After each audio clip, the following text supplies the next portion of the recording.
The critical patriot देखने वाले सब दोस्तों को खुश आमदीद। आज मेरे साथ लाहौर से शरीक गुफ्तगू हैं जनाब आबिद महमूद साहब। आबिद साहब दानिश्वर हैं, ट्रांसलेटर हैं और वकील हैं। इन्होंने LLM और साइकोलॉजी में MSc किया हुआ है। इनकी 3 किताबें अभी पब्लिश होके इसी साल आ रही हैं। इसके अलावा शशि थरूर की किताब का इन्होंने तर्जुमा किया है जो हाल ही में पब्लिश हुआ। आबिद साहब, ये बताइएगा कि पाकिस्तान का सबसे बड़ा मसला क्या है कि हम जो है पूरी दुनिया से तकरीबन हर फील्ड में ही हम पीछे रह गए हैं। तो हमारी इकोनॉमी को देख लें, हमारी तालीम को देख लें, हमारा इंफ्रास्ट्रक्चर देख लें, तो हर चीज में हम जो है मसाइल में घिरे हुए हैं। तो क्या वजह है, हम कैसे इस सूरत हाल में फंसे हैं?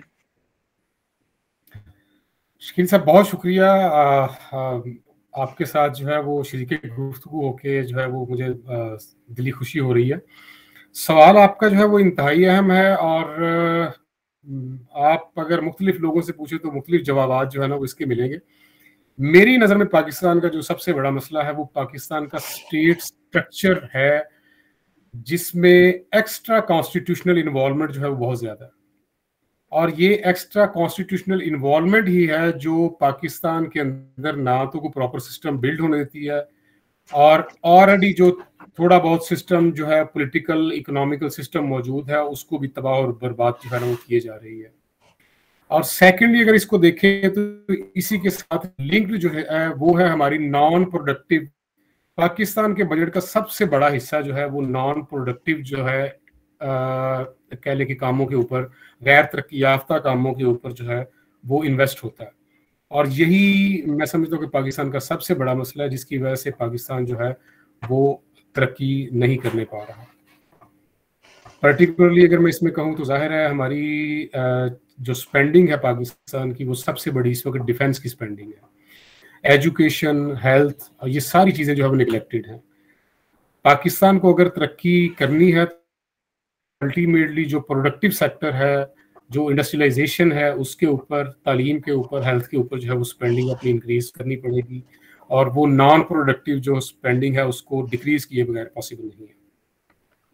जी आबिद साहब, हमारी जो है ना जी इस वक्त डिफेंस स्पेंडिंग के साथ साथ हमारा एक दर्द सर जो है ना वो डेट रीपेमेंट भी है कि जो हमने कर्जे लिए हुए हैं उनकी जो हम किस्तें देते हैं और उस पर जो सूद देते हैं। वैसे तो हम कहते हैं कि सूद हराम है इस्लाम में, लेकिन हम बहुत ज्यादा अपने बजट का जो हिस्सा है वो डेट रीपेमेंट और इन चीजों पे खर्च करते हैं। और तो और अभी सऊदी अरब ने जो हमें कर्जा दिया उस पे भी 4% इंटरेस्ट वो हमसे चार्ज कर रहे हैं। तो ये जो है हमारे बजट का एक बहुत बड़ा मसला है कि हम जो है प्रोडक्टिव चीजों पे हम अनफॉर्चुनेटली खर्च नहीं कर पा रहे। तो क्या आपके ख्याल में जो पढ़ा लिखा तबका है पंजाब का और लाहौर का, आपका ताल्लुक वकला बरादरी से है, आप लॉयर हैं खुद, तो क्या जो पढ़ा लिखा तबका उसमें कोई एहसास है कि हमें अपना जो है समत जो है अपनी डायरेक्शन कुछ बदलनी चाहिए, हमारी फॉरेन पॉलिसी को कोई पैराडाइम शिफ्ट की जरूरत है कि क्या हम इंडिया से अच्छे ताल्लुकात कर सकते हैं? क्या इस तरह की ख्वाहिश मौजूद है? आम इंप्रेशन तो ये है कि पंजाब जो है वो बहुत एंटी इंडियन एक सूबा है, बाकी सूबों में एंटी इंडियनिज्म उतना नहीं है जितना पंजाब में है। इसको कैसे देखते हैं आप? पार्शियली इस बात से बिल्कुल एग्री करूंगा कि पंजाब के अंदर जो है, चूंकि ज़ाहिर है जब पार्टीशन हुई तो पार्टीशन प्लान के अंदर जो डिवीजन थी वो पंजाब की हुई, बाकी सूबों की डिवीजन नहीं हुई। तो वो जो एक सेंटीमेंट पार्टीशन से चला आ रहा है वो पंजाब में बिल्कुल था और अभी भी है, लेकिन मैं नहीं समझता कि वो इतना डोमिनेंट है कि उसको जो है वो सर पे मुसल्लत बंदा जो है वो रखे। और ये पढ़े लिखे तबके के अंदर बिल्कुल ये ख्वाहिश की हद तक तो मौजूद है कि पाकिस्तान की जो पॉलिसी है वो चेंज होनी चाहिए और इंडिया के साथ ट्रेड और रिलेशनशिप जो है वो बेहतर होने चाहिए। मसला फिर वहीं पे है, मैं फिर वही बात करूंगा कि आप ये देखिए कि स्टेट सिलेबस जो पढ़ाया जा रहा है, जिस सिलेबस को प्रमोट किया जा रहा है स्कूल और कॉलेजेस में, वो किस पॉलिसी के तहत बनाया जा रहा है। वो सिलेबस अगर आप देखें तो ये इसकी रूट्स जो है वो आपको पार्टीशन या उससे पहले जो ब्रिटिश थे उनकी डिवाइड एंड रूल की पॉलिसी के अंदर नजर आएगी। जो तबका अंग्रेज यहाँ पे छोड़ के गया, पर्टिकुलरली जो फ्यूडल तबका था, ये वो तबका है जिन्होंने अंग्रेज दौर में मुख्तलिफ मुफादात हासिल किए अंग्रेजों से, और ये जो मुफादात थे, ये मुफादात उठाने वाला जो तबका था, यही पाकिस्तान में आज पॉलिटिक्स के अंदर भी सरकर्दा रोल अदा कर रहा है, और जो एस्टेब्लिशमेंट है उसके अंदर भी। और यही वो तबका है जो सिलेबस बनाने वाले और सिलेबस को डिजाइन करने वाले हैं। अब सवाल ये है कि जिन लोगों के आबाओ अजदाद ने जो है वो अंग्रेज के साथ वफादारी की और बरसगीर की आवाम के साथ जो है वो गद्दारी की, वो कैसे ये चाहेंगे कि यहाँ पे जो है वो असल हिस्ट्री पढ़ाई जाए, एक्चुअल जो है वो लोगों को हकायक जो है वो बताए जाएं। तो चूंकि ये तबका छुपाना चाह रहा है ये सारी चीज़ें आवाम से, तो इसी वजह से स्टेट जो है वो पिछले 70 सालों से जो है वो आवाम की एक मखसूस सतह के ऊपर जो है वो ब्रेन वाशिंग कर रही है, और यही ब्रेन वाशिंग है जो आवाम को हकायक जो है उन तक पहुंचने नहीं देती, और नफरतों को जो है वो बढ़ावा दिया जाता है। बाकी ओवरऑल जो पढ़ा लिखा तबका, जो थोड़ा सा भी सोचने समझने वाले लोग हैं, वो बिल्कुल ये अब समझते हैं, और ये आवाम के अंदर जो है ख़ास तौर पर पिछले 10-15 साल के अंदर इंतहाई ये सोच जो है वो पैदा हुई है कि इंडिया के साथ बेहतर ताल्लुकात बनाए बगैर जो है वो पाकिस्तान शायद तरक्की की शाहराह पर गामजन नहीं हो सकता। अच्छा, इसमें जो है आबिद साहब मसला कश्मीर का बहुत जिक्र आता है, तो क्या मसला कश्मीर को आपके ख्याल में फ्रीज किया जा सकता है, या इसका जो काबिल अमल हल, बहुत सारे लोग जो हैं प्राइवेटली तो ये कहते हैं कि जो स्टेटस को है उसको एक्सेप्ट किए बगैर कोई और इसका रियलिस्टिक सोल्यूशन नहीं है। तो हमारे जो मुख्तदर हल्के हैं उनको भी शायद एहसास है, लेकिन वो खुल के ये कह नहीं सकते।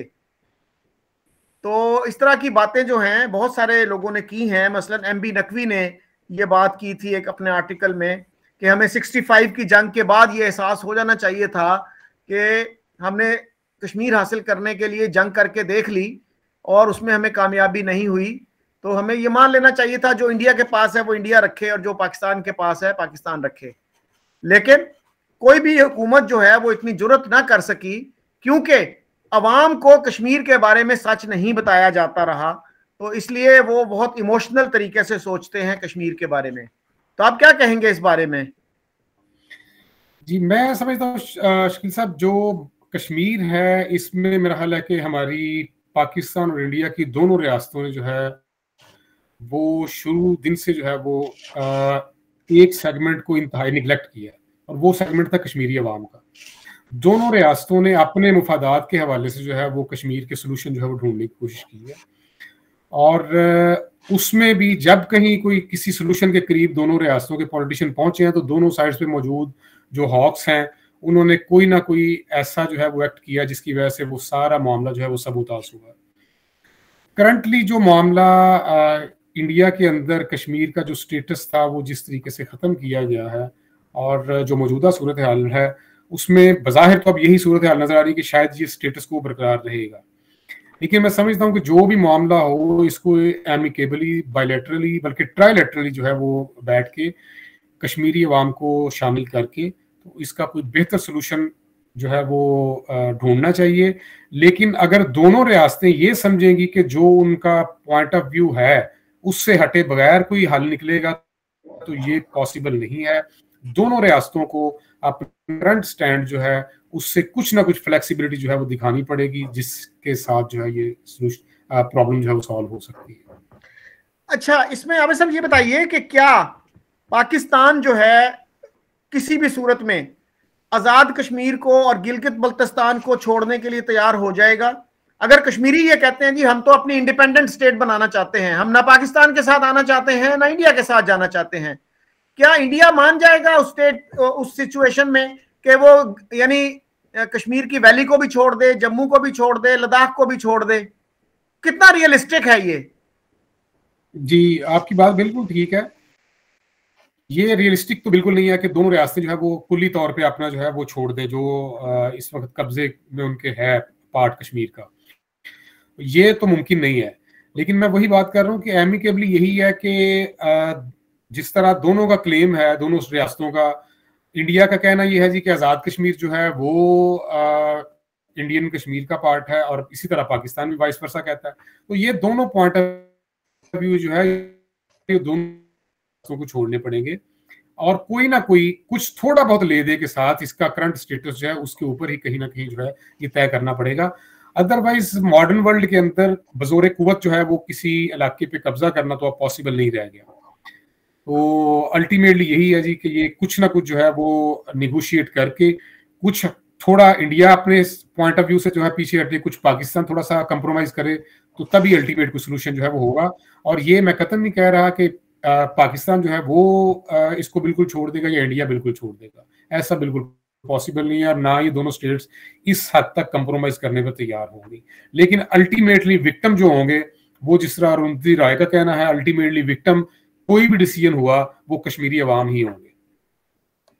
उसमें आबिद साहब ये भी मसला है ना कि हमें जो हिस्ट्री है वो सही तरीके से शायद पढ़ाई नहीं जाती। कश्मीर के इशू पे आप देखिए कि आज मेरा नहीं ख्याल कि 1% लोग भी ऐसे हैं जो नॉलेजेबल तरीके से कश्मीर पे बात कर सकते हों, तो वो सिर्फ उनको नारे चंद दिए गए हैं।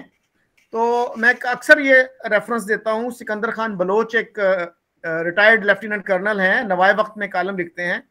उन्होंने नवाए वक्त में 2013 में ये लिखा कि हमने कश्मीर का जो केस था बिल्कुल मिस हैंडल किया, एक के बाद दूसरी गलती की, फिर तीसरी गलती की, और सबसे बड़ी वजह उनके ख्याल में कश्मीर के इल्हाक की वो ट्राइबल इन्वेजन था।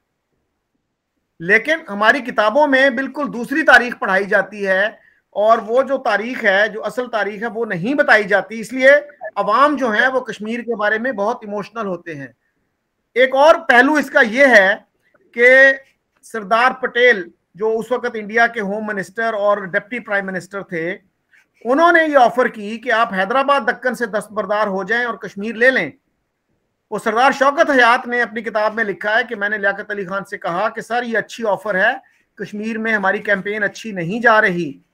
तो लियाकत अली खान ने कहा कि शौकत तुम मुझे पागल समझते हो कि मैं हैदराबाद दक्कन जैसी बड़ी रियासत छोड़कर, जो पंजाब से भी बड़ी है, कश्मीर की चंद पहाड़ियां ले लूं।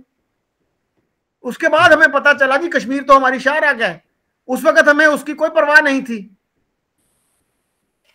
जी इसकी सब बिल्कुल सही बात है आपकी, बिल्कुल आप ठीक कह रहे हैं। ये मामला तो मैं ऑलरेडी इससे पहले भी कह चुका हूं कि हिस्ट्री जो है वो पाकिस्तान के अंदर पर्टिकुलरली हिस्ट्री नहीं पढ़ा, प्रोपेगेंडा किया जा रहा है, और कश्मीर के ऊपर भी बिल्कुल ऐसे ही है।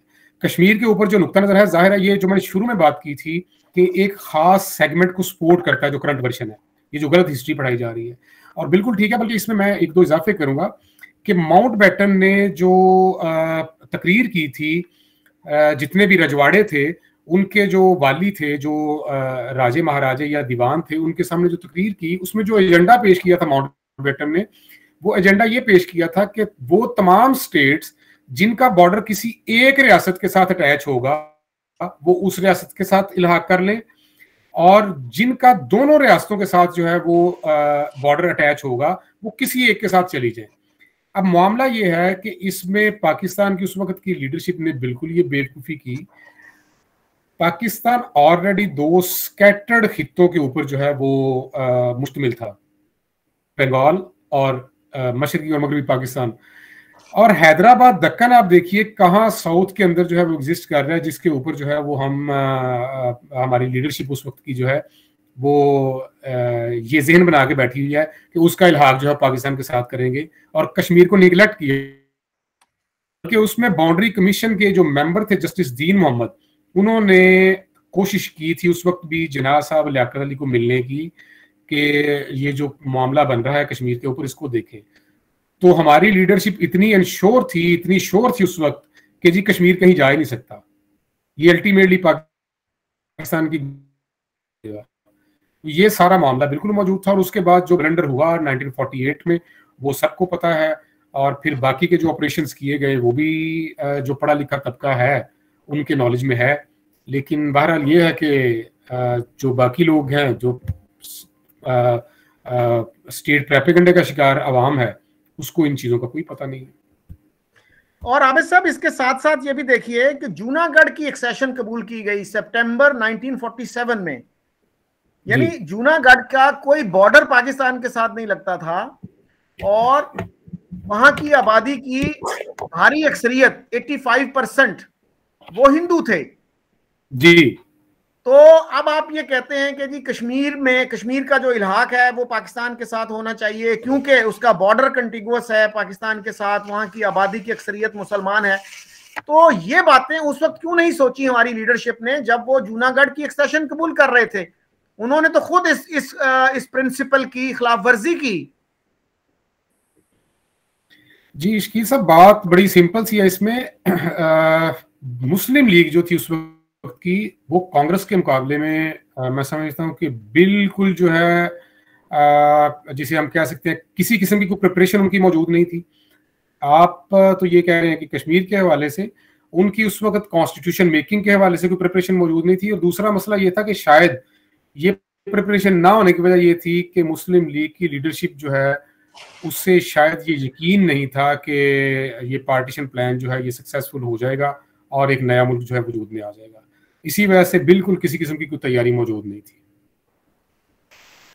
अच्छा आबिद साहब, हम थोड़ा सा अगर मौजू को तब्दील करें, आपने पिछले दिनों अपनी फेसबुक पे ये पोस्ट लगाई थी कि गवर्नमेंट ऑफ पाकिस्तान ने, स्टेट ऑफ पाकिस्तान ने अलेक्जेंडर के लिए एक मॉन्यूमेंट बिल्ड की है जलालपुर शरीफ में झेलम रिवर के करीब। तो उसको कैसे देखते हैं आप?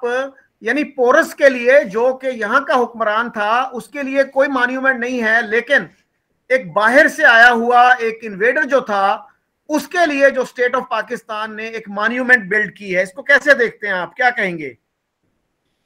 जी इश्की साहब, इसमें बड़ा सिंपल सा मैं समझता हूँ कि जो डिवाइड एंड रूल की पॉलिसी थी उसमें और कलोनियलिज्म के आप कह लें रद्द-ए-अमल के तौर पे हिंदुस्तानी मुसलमानों के अंदर जो है वो ये मामला शुरू हुआ कि इन्वेडर्स को जो है वो हीरो बना के जो है उन्होंने पेश करना शुरू किया।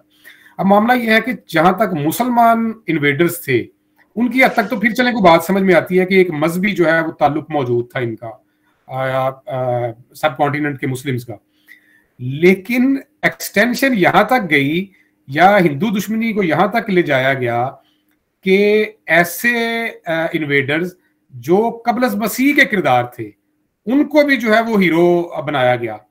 आप देखिए कि जब ये अलेक्जेंडर जो है ये इन्वेड करता है यहाँ, तो इसकी जो आप कह लें रियासत है, स्टेट है, वो एग्जिस्ट करती है almost between Jhelum and Chenab. तो यहाँ पे ये इन्वेजन होती है और उस इन्वेजन के जवाब में पोरस जो है वो डिफेंड करता है। अब मामला एक और है इसके साथ कि अलेक्जेंडर जो है ये पर्शिया को उस वक्त ताराज करके आता है, ठीक है, पर्शिया पे हमला करके पर्शिया को हराने के बाद जो है ये यहाँ पे इस खित्ते में एंटर होता है। अब पर्शिया के लिए ये विलन था, लेकिन चूंकि बैकग्राउंड पे पर्शिया की और अरब की इन दोनों की एनिमिटी भी मौजूद है, तो पाकिस्तान की हिस्ट्री का जो सोर्सेज अरब के जरिए आए तो वहां से पाकिस्तान ने वो जो अरब हीरोइज्म था उसको भी अडॉप्ट किया। तो उसी में अलेक्जेंडर जो है उसको बतौर हीरो के जो है वो पाकिस्तानी अवाम के ज़हनों में जो है वो रासिख किया गया। और रीजन फिर वही था एक साथ कि एक जो इंडिया दुश्मनी है उसको जो है वो मद्देनजर रखा जाए और अवाम के ज़हन में रासिख किया जाए। और पाकिस्तान की स्टेट ने ज़ाहिर है उसमें ग्रीक्स के साथ ग्रीक्स ने ये करने की कोशिश की, उनको उन्होंने फैसिलिटेट किया और पोरस का यहाँ पे नाम लेवा। और आबिद साहब इसी तरह जो है चाणक्य जिसका ताल्लुक इस खित्ते से था, टेक्सला से था, तो उसको भी हमने डिसोन कर दिया, हालांकि वो भी कबल अज इस्लाम का एक कैरेक्टर है। तो उसको हमने सेलिब्रेट करने के बजाय हमने इंडिया के हवाले कर दिया उसको। हमारे उर्दू अखबार तो उसको एक विलन के तौर पे पेश करते हैं। जी इसमें शकील साहब सबसे बड़ा मसला ये है कि हमारी जो हिस्ट्री है, हमारी जो रूट्स हैं, हमने वो यहाँ अपनी जमीन के साथ वाबस्ता नहीं की। हमने अपनी जो रूट्स हैं वो यहाँ इस खित्ते से बाहर जोड़ने की कोशिश की है। मतलब वो तुर्कों के साथ जोड़ने की कोशिश की है, वो ईरान के साथ, वो अरब के साथ जोड़ने की कोशिश की है। तो चूंकि ये तब तक मुमकिन नहीं है जब तक हम अपनी रूट्स जो है वो इस मट्टी के साथ ना जोड़ें, इस सिविलाइजेशन के साथ ना जोड़ें। तो अगर आप अपनी रूट्स जो है वो इस खित्ते के साथ नहीं वाबस्ता करेंगे तो अल्टीमेटली जो है उसका नतीजा यही निकलेगा कि आप यहाँ के जो दानिश्वर हैं, यहाँ के जो इंटेलेक्चुअल्स हैं, यहाँ के जो जीनियस हैं, उनको आप डिसओन करेंगे अगर उनका रिलीजन जो है वो इस्लाम नहीं है। तो हालांकि होना तो ये चाहिए कि इस खित्ते में जो पैदा हुआ इंटेलेक्ट था उसको हम जो है वो ओन करते और उसको इस खित्ते के इंटेलेक्ट के तौर पे जो है वो मुतारिफ करवाते। जैसे कि चाणक्य है, चाणक्य के साथ इसके अलावा जो है पनीनी ने ग्रामर पे उस वक्त बहुत काम किया संस्कृत की। तो ये लोग थे जिन्हें जो उस वक्त पंजाब के अंदर पैदा हुए और पंजाब का जो है ये एक चेहरा मोहरा थे और इन्हें जो है वो पंजाबी होने के हवाले से या इंडस सिविलाइजेशन से वाबस्ता होने के हवाले से जो है वो ओन करना चाहिए था हमारी स्टेट को। तो हमारे यहाँ कभी कभी जिक्र होता है मोहनजोदाड़ो का भी, हड़प्पा का भी, लेकिन हमारे जो तारीखदान हैं, हमारे जो टेक्स्ट बुक्स लिखने वाले हैं, उनको क्लैरिटी नहीं है कि क्या हमें फख्र करना चाहिए अपने इस हेरिटेज पे जो हड़प्पा का है, मोहनजोदाड़ो का है, या हमें बिल्कुल उससे इनडिफरेंट हो जाना चाहिए, उससे लाताल्लुक हो जाना चाहिए। जी शकील साहब, इसमें जो है ना सबसे मेन मसला फिर वहीं पे है, वही हिस्ट्री की जो डिस्टॉर्शन है। आप ये देखिए कि हिस्ट्री शुरू करवाई जाती है, बच्चों को जो पढ़ाया जाता है वो मोहम्मद बिन कासिम से स्टार्ट करवाया जा रहा होता है। हालांकि अगर तारीख के तौर पर, चूंकि तारीख खत्म कर दी गई यहाँ पे, जब ये मुतालिया पाकिस्तान या मुआशरती उलूम के नाम से सब्जेक्ट जो है शुरू करवाया गया, तो मेन मसला ये बना है कि जो तारीख थी उसमें जो सिविलाइजेशनल पहलू था उसको बिल्कुल निगलेक्ट किया गया और हिस्ट्री को जो है वो भी जोड़ा किसके साथ गया, इस्लाम की आमद के साथ। यानी तारीख का वो सिलसिला जो यहाँ पे ब्रिटिशर्स ने आके स्टार्ट किया था कि जी हिस्ट्री को डिवाइड किया उन्होंने हिंदू पीरियड और मुस्लिम पीरियड के अंदर, जबकि जो उनका अपना टाइम था उसको उन्होंने ब्रिटिश पीरियड ही रखा।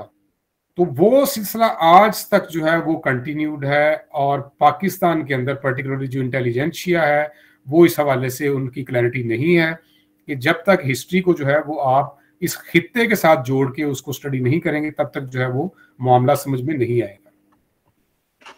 तो कितने हैं हमारे ऐसे इंटेलेक्चुअल्स, हमारे कितने इंटेलेक्चुअल्स ऐसे हैं जो ये चाहते हैं कि ये तब्दीली आनी चाहिए? डॉक्टर मुबारक अली का नाम काफी प्रोमिनेंट है, क्या इसके अलावा भी कोई हैं ऐसी पर्सनालिटीज जो चाहती हैं कि हमें अपनी ये अप्रोच बदलनी चाहिए? जी मेरा ख्याल है ये कुछ काम तो हुआ है, लाइक आयशा जलाल का मैं नाम लूंगा, उनकी कुछ किताबें हैं इंग्लिश में, उन्होंने काम किया है। डॉक्टर मुबारक अली ने काम किया है, लेकिन बात वहीं पे है कि जो इस वक्त डोमिनेंट स्कूल ऑफ थॉट है वो वही है, चूंकि ज़ाहिर है स्टेट पैटर्नाइजेशन मौजूद है और इसी वजह से जो है वो स्कूल जो है वो स्कूल ऑफ थॉट जो है वो डोमिनेंट है कि जो हिस्ट्री है उसको जो है वो मजहब के एंगल से जो है वो देखा जाए। एक और मैं समझता हूँ इसमें शकील साहब, हिस्ट्री का जो एक प्रॉब्लम है या हिस्ट्री की जो स्टडी है उसमें हमेशा जो है वो जो हाल के मुफादात होते हैं, जो प्रेजेंट मुफादात होते हैं, उस हवाले से उसको री इंटरप्रेट किया जाता है।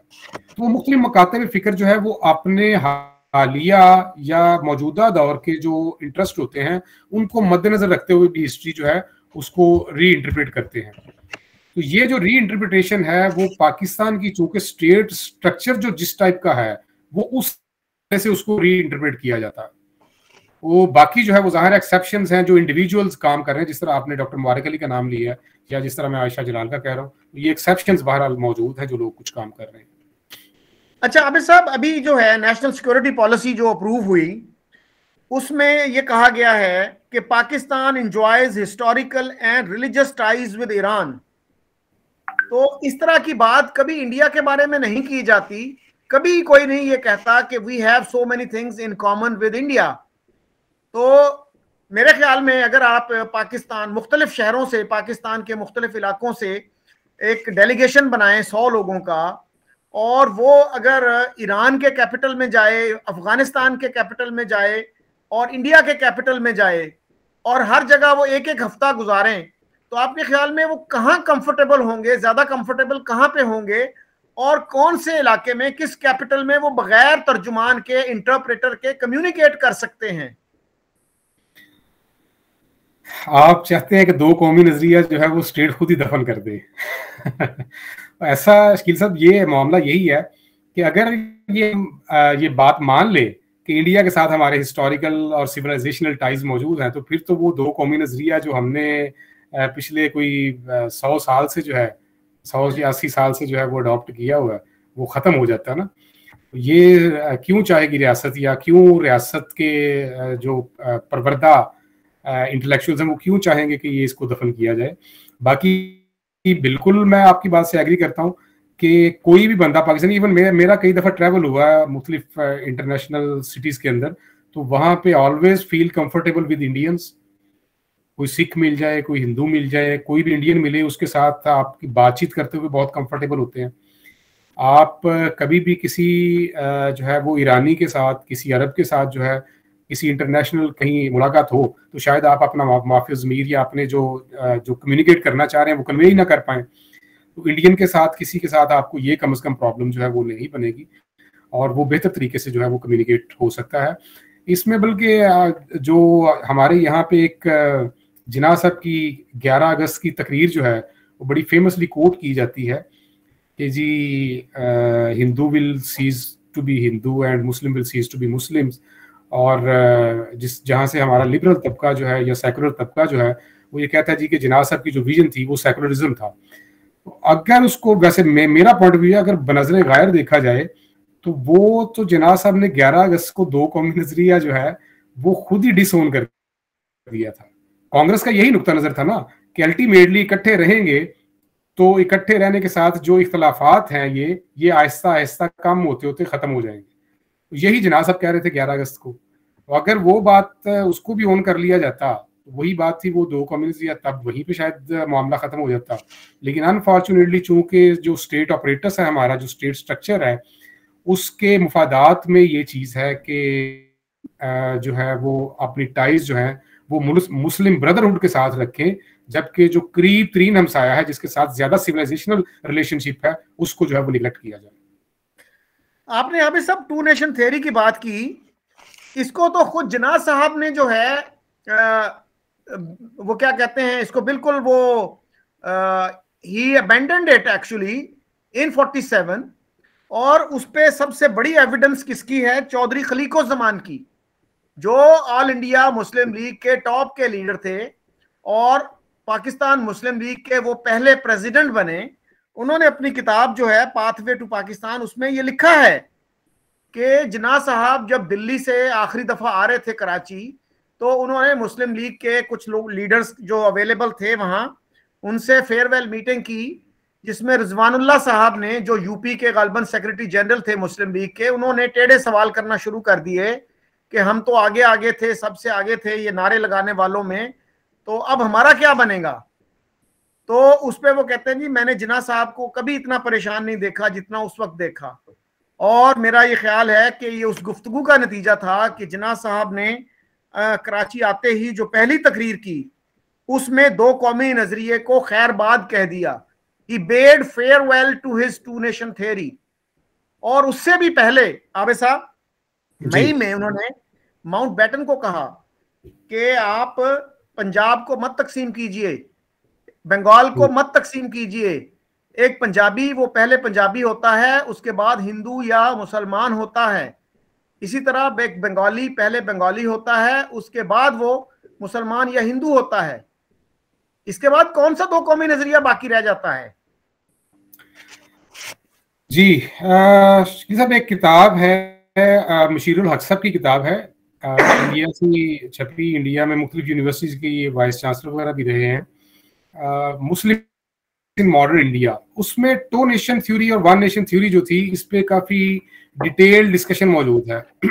اور میں یہ سمجھتا ہوں کہ مسلم انٹیلیجنسیا جو تھی اس ٹائم کی وہ انتہائی کنفیوز تھی اس حوالے سے، پرٹیکولرلی ورڈ نیشن کے حوالے سے. جناح صاحب کی جو بات آپ کر رہے ہیں، جناح صاحب کا معاملہ بھی یہی ہے کہ یہ کنفیوژن اگر باقی مسلم انٹیلیجنسیا میں موجود تھی تو جناح صاحب کے حوالے سے موجود تھی. ایون مولانا حسین احمد مدنی اور اقبال کی جو آپس کی ڈسکشن اور وہ ایک ڈائلاگ موجود ہے، اس میں بھی آپ دیکھیے کہ ون نیشن تھیوری کی وکالت کرتے ہوئے بھی اینڈ پہ مولانا حسین احمد مدنی بھی آ کے وہ قوم کے ساتھ مذہب کو جو ہے وہ جوڑتے ہیں کسی نہ کسی حد تک. تو معاملہ یہ ہے کہ یہ کنفیوژن بہرحال موجود رہی ہے throughout. Two nation theory के हामियों में भी और even one nation theory adopt करने वाले जो मुस्लिम उलमा थे या मुस्लिम इंटेलिजेंसिया था, उनके अंदर भी ये मामला थोड़ा सा रहा। जिन्ना साहब का मैं ये समझता हूँ कि जिन्ना साहब ने बिल्कुल टू नेशन थ्योरी को जो है वो रिव्यू नहीं किया और ना उससे वो पीछे हटे हैं, बल्कि अगर 1948 के उनके मुख्तलिफ बयानात देखे जाएं जो उन्होंने अमेरिकन ब्रॉडकास्ट एसोसिएशन को या उसके बाद रेडियो पाकिस्तान वगैरह के ऊपर दिए हैं, तो वहाँ पे इवन दोबारा जो है वो टू नेशन थ्योरी का अयादा नजर आता है। तो ये कन्फ्यूजन उनके मुख्तलिफ आप बयानात देखें, कहीं पे वो कन्फ्यूजन नजर आएगी, जिस तरह आपने जो एक दो हवाले दिए या मैंने 11 अगस्त की तकरीर का हवाला दिया, वहां पे ये कन्फ्यूजन नजर आएगी। लेकिन दोबारा अगर आप देखें तो फिर जो है वो कहीं ना कहीं बयानात में स्टेट बैंक के एम्प्लॉयज को खिताब करते हुए या जो मैंने कहा अमेरिकन ब्रॉडकास्ट एसोसिएशन को वही टू नेशन थ्योरी का मामला जो है वो नजर आया। एक बुनियादी नुक्ता और है इसमें कि हिंदुस्तान की जुबानों में नेशन का ऑल्टरनेटिव, एग्जैक्ट ऑल्टरनेटिव वर्ड मौजूद नहीं था, और ये कलोनियलिज्म के नतीजे में जो सब कॉन्टिनेंट था वहां पे एक नेशन स्टेट जो है वो इमर्ज हो रही थी, और उसी का शाखसाना था, उसी का ये नतीजा था कि और पर्टिकुलरली साथ जो डिवाइड एंड रूल की पॉलिसी थी कि अल्टीमेटली ये टू नेशन थ्योरी और वन नेशन थ्योरी की जो है वो बहस जो है वो बहरहाल चली, और उसके नतीजे में ये पार्टीशन प्लान जो है वो एग्जीक्यूट करवाया गया। अच्छा आबिद साहब, ये जो है ना इकबाल की जो डिबेट थी मौलाना हुसैन अहमद मदनी के साथ, उसमें मदनी साहब ने ये कहा था कि आजकल कौमें औतान से बनती हैं। तो जैसे आज पाकिस्तान में रहने वाले पाकिस्तानी कौम हैं, बांग्लादेश में रहने वाले बांग्लादेशी कौम हैं, इंडिया में रहने वाले इंडियन कौम हैं, और ये बात सर डॉक्टर जावेद इकबाल ने, इकबाल के जो बेटे हैं, उन्होंने अपनी बायोग्राफी में ये तस्लीम की है। उन्होंने एक खत लिखा है अलामा इकबाल को और उनसे कहा कि आपने बड़ी डिबेट की थी अलामा मौलाना मदनी से, तो आज क्या यही हकीकत नहीं है जो उन्होंने कहा था? पाकिस्तान में पाकिस्तानी कौम है, इंडिया में इंडियन कौम है, बांग्लादेश में बांग्लादेशी कौम है, तो इसमें क्या गलती है? यानी दो कौमी नजरिए के हामी आज तक इस बात पे भी क्लियर नहीं है कि पाकिस्तान में आज कितनी कौमें हैं। क्या पाकिस्तान में आज रिलीजन डिटरमिन करता है आपकी नेशनैलिटी, या टेरिटोरियल जो है, इलाका जो है, जो पाकिस्तान का इलाका है, वहां पे रहने वाले सब लोग एक कौम से ताल्लुक रखते हैं और वो पाकिस्तानी कौम है, वो मुस्लिम कौम नहीं है। अगर आप रिलीजन की बुनियाद पे नेशनहुड को डिटरमिन करेंगे तो फिर पाकिस्तान में एक कौम नहीं रहती। ये क्लैरिटी भी नहीं है, आज तक नहीं आ सकी पाकिस्तानियों में। जी, ये मैं फिर दोबारा बात करूंगा उनकी जिन्ना साहब की। जिन्ना साहब ने पार्टीशन के फौरी बाद जो इंडिया में रह जाने वाले मुसलमान थे उनको ये बाकायदा नसीहत करते हुए कहा कि अब वो हिंदुस्तान के साथ वफादार रहें। तो जब ये उन्हें कहा जा रहा है तो इसका मतलब है जिन्ना साहब फिर यहाँ वही एक कौम को मान गए, ठीक है, और ये चीज तस्लीम कर गए कि जो कौम है वो औतान से बनेगी, जोग्राफिया के साथ बनेगी, ना कि किसी पर्टिकुलर मजहब के साथ। तो बात बिल्कुल ये मौलाना हुसैन अहमद मदनी जो है उन्होंने ये बात बिल्कुल की थी कि कौमें औतान के साथ बनती हैं, टेरिटोरियल नोयत से होती हैं, और उन्होंने उस हवाले से जो है वो ये जो मिसाक मदीना था उसका हवाला भी वो मौलाना मदनी देते रहे, जिसमें मदीना में रहने वाले मुसलमान और यहूद का जो है वो मुआहदा और एक कौम तश्कील देने वाला मामला जो है उन्होंने ये उठाया।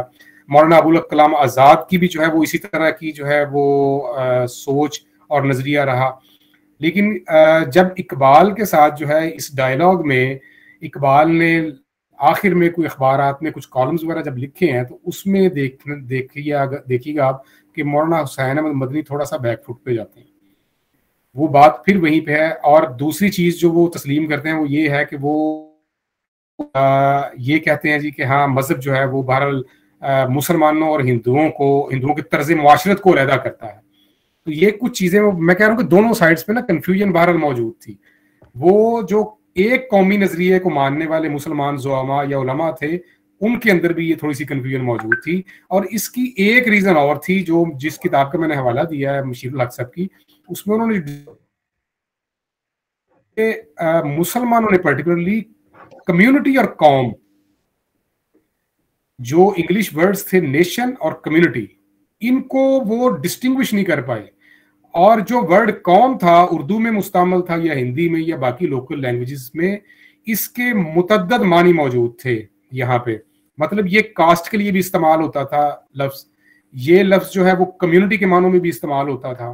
तो वो जो मुख्तलिफ मानी थे ये नेशन के ऊपर महमूल करते रहे उसको, हालांकि कौम का जो है वो एग्जैक्ट वर्ड नेशन था ही नहीं।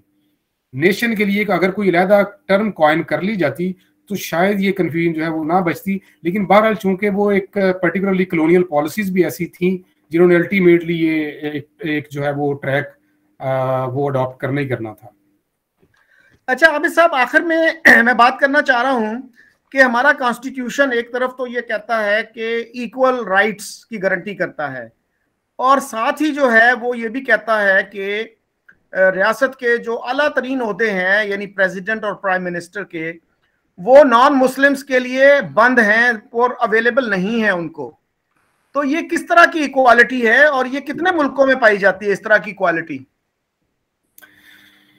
जी इसके से बड़ा इंटरेस्टिंग ये आपने जो है ना वो सवाल उठाया है। इसमें जो OIC के तकरीबन कोई मोर देन 50 कंट्रीज हैं, मुस्लिम कंट्रीज हैं, उनमें अगर देखा जाए तो कोई अराउंड 50% के करीब ऐसे ममालिक मौजूद हैं दुनिया में जिनके अंदर जो है वो ये इस्लामिक क्लॉजेस जो है वो पाई जाती हैं। अच्छा, उसमें बड़े इंटरेस्टिंग कुछ फैक्ट्स हैं कि वो ममालिक पर्टिकुलरली जो कॉलोनाइज नहीं हुए, वो मुस्लिम ममालिक जो कॉलोनाइज नहीं हुए, पर्टिकुलरली जिस तरह सेंट्रल एशियन स्टेट्स हैं लाइक उज्बेकिस्तान, ताजिकिस्तान वगैरह, इनका कॉन्स्टिट्यूशन आपको टोटली सेकुलर नजर आएगा।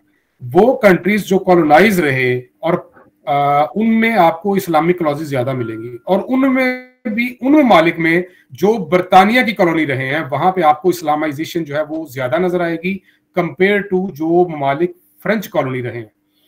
अच्छा, अब मामला ये है कि ये पाकिस्तान के अलावा कुछ और कंट्रीज भी हैं जहां पे ये मौजूद हैं, लाइक पाकिस्तान है, सऊदी अरब है, ईरान है, इजिप्ट है, मालदीव्स है। तो ये ममालिक जो है यहाँ पे खासी एक्सटेंसिव इस्लामाइजेशन हुई है।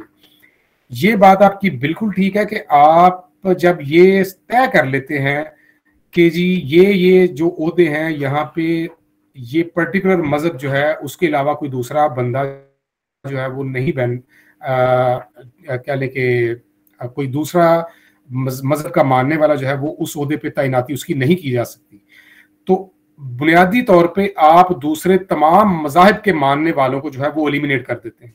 उनका इक्वल राइट भी आप जो है वो मानने से इनकार करते हैं, और उनको आप जो है वो फारिग कर देते हैं कि वो स्टेट के उन ओहदों पे तैनात नहीं हो सकते। अब ये मामला सिर्फ इस हद तक नहीं है, बल्कि इसमें बहुत सी ऐसी क्लॉजेज हैं जो आप जो है मैच नहीं करती कॉन्स्टिट्यूशन की। मैं मिसाल देता हूँ, पाकिस्तान कॉन्स्टिट्यूशन जो है उसका आर्टिकल 11 जो है वो कहता है स्लेवरी इज प्रोहिबिटेड, और आर्टिकल 227 कहता है कि कोई भी कानून जो है वो इस्लाम यानी कुरान और सुन्ना के खिलाफ नहीं बनाया जा सकता, जबकि इस्लाम की 1400 साल की हिस्ट्री में कुछ 1350 साल जो है उसमें गुलामी जो है वो जायज रही है। अब ये आर्टिकल 11 जो है ये आर्टिकल 227 के बिल्कुल अगेंस्ट है। तो इसी तरीके से ये जो दो आर्टिकल्स हैं जिनके अंदर जो है वो प्रेसिडेंट और प्राइम मिनिस्टर के ओहदे को जो है वो नॉन मुस्लिम पे कदगन लगाई गई है, तो ये बुनियादी इंसानी हुकूक के जो हमारे आर्टिकल्स हैं उनके बिल्कुल अगेंस्ट है और उनकी खिलाफ वर्जी है, और आई विश के किसी टाइम पे जो है ये आर्टिकल जो है वो खत्म हो। अच्छा आबिद साहब, इस वक्त 4 ऐसे मुल्क हैं जो अपने आप को इस्लामिक रिपब्लिक कहलवाते हैं। सबसे पहले पाकिस्तान, फिर मौरितानिया, फिर ईरान और अफगानिस्तान। इनमें से ईरान और अफगानिस्तान तो कभी कॉलोनाइज नहीं हुए, और सऊदी अरेबिया भी बड़ी रिजिड स्टेट है, इस्लामिक स्टेट कह लीजिए। अब चाहे उसमें थोड़ी सी लिबरलाइजेशन आ रही है, अब वो भी किसी वेस्टर्न कंट्री के तहत नहीं रहे, उनको तुर्की वालों ने कुछ 400 साल तक अपने अंडर रखा। तो मौरितानिया जो है ना, मौरितानिया में आज भी किसी न किसी शक्ल में गुलामी मौजूद है, और सऊदी अरब के बारे में कहा जाता है कि 60s में वहां पे गुलामी जो है वो खत्म की गई। اور موریتانیہ میں شاید اب بھی کسی نہ کسی شکل میں وہ موجود ہے. تو اس بارے میں کیا کہیں گے؟ جن تین ممالک کا آپ نے ذکر کیا شکیل صاحب، سعودی عرب، ایران اور افغانستان، اچھا یہاں پہ یہ ڈائریکٹلی کالونائز نہیں رہے، لیکن یہاں پہ بڑا ایک انٹرسٹنگ اور ایلیمنٹ ہے. سعودی عرب اگر آپ دیکھیں تو سعودی عرب جو ہے وہ جو ایک پرٹیکولر ٹائم ہے نا، جس ٹائم پہ یہ آرٹیفیشلی آئیڈیولوجیکل سٹیٹس کریٹ کی جا رہی ہیں، وہ آپ دیکھیے وہ کون کر رہا ہے. سعودیہ جو سٹیٹ ہے وہ بھی برطانیہ کے ایما کے اوپر کریٹ کی گئی. جب سلطنت عثمانیہ کو شکست دی گئی تو جو سلطنت عثمانیہ کے حصے بکھرے کیے گئے، جو لارس آف اریبیا کا رول ہے وہ بڑا پرومیننٹ رول ہے سعودی عرب کے اندر بھی. اچھا آن دا ادر ہینڈ آپ آئیے ایران کی طرف. ایران میں جو ہے وہ آپ دیکھیے تو ایران میں ڈائریکٹلی آپ کو جو ہے وہ برٹش امپیریلزم کا نہیں رہا، لیکن وہاں پہ آپ کو امریکن رول جو ہے وہ بڑا پرومیننٹلی نظر آئے گا پچھلے پرٹیکولرلی کچھ 30-40 سالوں کے اندر. اور یہی سلسلہ جو ہے وہ آپ کو افغانستان میں بھی نظر آئے گا کہ افغانستان بھی دو ڈائریکٹلی کالونائز نہیں رہا، لیکن وہ بھی یہ جو پراکسی وار تھی امریکہ اور رشیا کی، اس ٹسل کے اندر جو ہے وہ وار پلیس بنا رہا ہے. اور الٹیمیٹلی چونکہ انہی پالیسیز کے تحت جنہیں ہم نیو کلونیل پالیسیز کہہ لیں یا پوسٹ کلونیل پالیسیز کہہ لیں، اس کے تحت سارے کا سارا سسٹم جو ہے، اور وہ جو وار وہاں پہ لڑوائی گئی، جس طریقے سے وہاں پہ مختلف فیکشنز کریٹ کیے گئے مذہب کی بنیاد پہ، ٹھیک ہے، اس میں پیچھے رول انتہائی کلیئر ہے. اور وہ رول جو ہے وہ برطانیہ کے جانشین کا انتہائی واضح طور پہ نظر آتا ہے. تو میرا خیال ہے کہ وہ یہ ایلیمنٹ موجود ہے وہاں بھی ان تینوں کنٹری. اچھا عابد صاحب، یہ جو سعودی عرب والوں کی جو ہاسٹیلٹی ہے یا نفرت ہے ترکوں سے، یہ تو کافی پرانی ہے. پہلی جو سٹیٹ تھی سعودی سٹیٹ وہ 1740s میں قائم ہوئی تھی، اور اس وقت جو ہے ٹرکش امپائر نے ایجپٹ کا جو حکمران تھا پاشا، اس کو کہا تھا کہ جاؤ ان سعودیوں کی خبر لو، اور اس نے مار مار کے بھرکس نکال دیا تھا سعودیوں کا. اور جو سعودی خلیفہ تھا اس وقت، اس کو ایک پنجرے میں ڈال کے استنبول لے جایا گیا، اور وہاں پہ اس کا سر قلم کر کے سمندر میں پھینک دیا گیا. تو سعودی تو بالکل بھی پسند نہیں کرتے ٹرکش اس رول کو خاص طور پہ. اور یہ دیکھیے کہ 400 سال تقریباً انہوں نے حکومت کی اس ایریا پہ، لیکن ایک یونیورسٹی سعودی عرب میں انہوں نے نہیں بنائی. سعودی عرب کی پہلی یونیورسٹی جو ہے، سعودی عرب 1932 میں بنا، اور ان کی پہلی جو یونیورسٹی تھی وہ 1957 میں بنی. یعنی تعلیم میں اتنا وہ پیچھے ہیں. اور آج بھی سر وہاں پہ کوئی شیعہ جو ہے وہ کسی اچھے عہدے پہ نہیں آ سکتا. جی سب بالکل ٹھیک کہہ رہے ہیں آپ. جو ظاہر ہے جو سلطنت عثمانیہ تھی، امپائر تو وہ بھی تھی. تو امپائر جو ہے اس سے جب کوئی بھی علاقے جو پیریفریز ہیں وہ جب اس سے نجات حاصل کرتے ہیں تو الٹیمیٹلی وہ ایک اینیمیٹی کا ایلیمنٹ جو ہے وہ موجود بھی رہتا ہے اور کنٹینیو بھی رہتا ہے. اور وہ عثمانیوں کے اگینسٹ یا کرنٹ ٹرکی ہے اس کی ظاہر ہے وہ ایک ہاسٹیلٹی موجود ہے دونوں کنٹریز کی، اور اس کی ہسٹوریکل روٹس بھی موجود ہیں جن کی آپ نے نشاندہی کی ہے. یہ بالکل ایلیمنٹ موجود ہے. میں جو پرٹیکولرلی بات کر رہا تھا اس میں برٹش رول کا. تو یہ ایک سلسلہ جو ہے چونکہ کچھ پلاننگ بہرحال موجود تھی جس ٹائم پہ یہ سیکنڈ ورلڈ وار کے بعد کالونیز کو آزاد کیا جا رہا تھا، یا دنیا کا جغرافیہ جو ہے اس کو دوبارہ جو ہے وہ ڈیزائن کیا جا رہا تھا. تو اس میں آئیڈیولوجیکل سٹیٹس کی ضرورت جو ہے وہ بہرحال موجود تھی. اس نے پریزیڈنٹ ٹرومین نے جو ہے وہ رشیا کے اگینسٹ جو ہے وہ مذہب کے استعمال کا بہرحال جو ہے وہ انڈیا اسی ٹائم پہ دیا تھا. تو اس کے لیے جو ہے وہ ایسی ریاستیں جہاں پہ اسلام جو ہے وہ ڈومیننٹ ہو، وہ ان کی ریکوائرمنٹ تھی، اور وہ ریکوائرمنٹ جو ہے وہ اسی طریقے سے پوری کی گئی. ادروائز آپ دیکھیں کہ یہ وہی خطے تھے جن کو برطانیہ کے ایما پہ سلطنت عثمانیہ سے آزاد کروایا گیا، اور وہاں پہ جو ہے وہ بادشاہتیں قائم کروائی گئیں. ادروائز اگر کوئی بڑا اچھا موٹیو ہوتا تو وہ کنگڈمز کی بجائے جو ہے وہاں بھی کوئی ڈیموکریسی وغیرہ کا سسٹم جو ہے وہ کروایا جا سکتا تھا، ویسا نہیں کیا گیا. جی اردن کی میں ایک مثال دینا چاہ رہا ہوں کہ 1920s میں اردن کا ایک ملک کریٹ کیا گیا جو پہلے وجود نہیں رکھتا تھا. انیشلی اس کا نام تھا ٹرانس جارڈن، بعد میں وہ صرف جارڈن رہ گیا، اور وہ پیلسٹائن کی 79% of Palestinian territory was given to this state. उर्दन का बहुत सारे लोगों को ये नहीं पता पाकिस्तान में कि उर्दन जो है वो पैलेस्टाइन का जो इलाका था उसके ऊपर कायम किया गया, और उस वक्त के जो जायनिस्ट थे उन्होंने इस पे प्रोटेस्ट भी किया था अंग्रेजों से कि हम भी स्टेक होल्डर हैं और आपने हमसे पूछे बगैर, हमें कंसल्ट किए बगैर एक नया मुल्क क्रिएट कर दिया है और इस इलाके का 79% उसको दे दिया है। तो इस तरह की चीजें तो बहुत सारी हुई। तो मैं अब चाहूंगा कि आप अगर कोई फाइनल थॉट्स देना चाहें कि हम किस तरह से पाकिस्तान को बेहतर मुल्क बना सकते हैं, इसके मसाइल को हम हल कर सकते हैं, तो क्या क्या करना होगा हमें? शकील साहब, सबसे पहली चीज जो पाकिस्तान की है वो पाकिस्तान का जो कॉन्स्टिट्यूशनल स्टेट स्ट्रक्चर है उसको मजबूत करना पड़ेगा, और जो इदारे हैं पर्टिकुलरली मतलब पार्लियामेंट है उसको मजबूत करना पड़ेगा। ये तब तक मुमकिन नहीं है जब तक जो एक्स्ट्रा कॉन्स्टिट्यूशनल रोल है कुछ चंद एक महकमों का उसको मिनिमाइज नहीं किया जाता, और ये अल्टीमेटली जो है वो अवामी स्ट्रगल के साथ ही किसी ना किसी हद तक मुमकिन है। मैं ये समझता हूँ कि पिछले कुछ 10 सालों में पंजाब के अंदर एक बहुत बड़ी तब्दीली आई है कि पंजाब की आवाम जो है, जिसे कहा जाता था कि ये प्रो एस्टैब्लिशमेंट आवाम है, इसके अंदर बहुत बड़ी चेंज आई है कि ये अब इस्टेब्लिशमेंट के उस रोल को जो है वो बड़ा वाज़े तौर पे जिसने देखना शुरू कर दिया है, और उसके खिलाफ आवाज़ भी पंजाब से जो है वो आनी शुरू हो गई है। अदरवाइज इससे पहले बाकी सूबों से तो कुछ ना कुछ आवाज़ जो है वो उठती थी, पंजाब से कोई प्रोमिनेंट आवाज़ नहीं आती थी। तो पर्टिकुलरली ये जब ये नवाज शरीफ वाला मैटर हुआ है उसके बाद पंजाब में ये आवाज़ खासी स्ट्रांग हुई है। तो इस हवाले से मैं होपफुल हूँ कि शायद ये एक रेजिस्टेंस मूवमेंट जो है वो यहाँ से बने, और अल्टीमेटली जो इदारों का आइनी और दस्तूरी किरदार है वो मजबूत हो।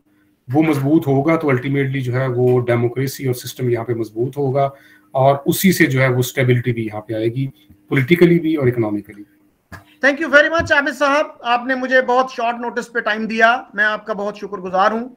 इसी के साथ मैं आपसे और बाकी दोस्तों से इजाजत चाहता हूँ। खुदा हाफिज।